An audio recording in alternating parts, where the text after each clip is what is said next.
سلام دوستای گلم، به کانال آشپزی ساجده خوش اومدید. امروز میخوایم طرز تهیه سالاد شیرازی که یه سالاد خوشمزه سنتی و پرطرف داره، خیلی راحت و فوری هم تهیه میشه، با همدیگه آموزشش رو ببینیم. پس با من همراه باشید. برای تهیه سالاد شیرازی نیاز داریم به خیار، گوجه فرنگی، پیاز. همه مواد رو شسته، سر و ته خیارها رو جدا کرده، بعد به صورت نگینی ریز خوردش کرده. بهتر مواد سالاد رو ریز خورد کنید تا طعم مطلوب تری رو به سالاد بده.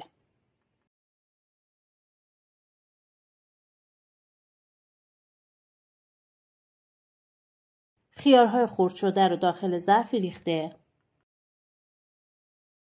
و گوجه فرنگی رو هم نگینی خرد کرده. مواد تشکیل دهنده سالاد شیرازی اصیل ایرانی فقط خیار، گوجه فرنگی و پیاز هستش.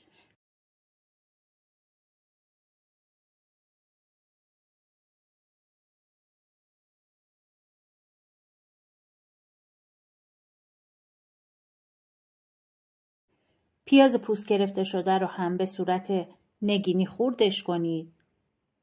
بعد به ظرف اضافه کنید. بعد از اینکه تمام مواد رو خورد کردید، مقداری مواد رو با هم مخلوط کنید. بهش مقداری آب قوره. سالاد شیرازی اصیل فقط با آب قوره درست میشه. بهتره که از آب قوره استفاده کنید. اگه دوست نداشتید به جاش از آب لیمو استفاده کنید. مقداری فلفل سیاه،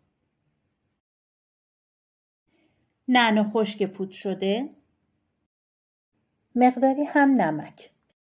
همه مواد رو که اضافه کردید سالاد رو هم بزنید تا کاملا مخلوط و یک دست بشه. در پایان سالاد رو در یخچال قرار بدید تا مقدار خنک بشه. فقط یادتون باشه نمک و آبقوره رو نزدیکای سرو به سالاد اضافه کنید که خیارها نرم نشن و توی سالاد آب نندازن.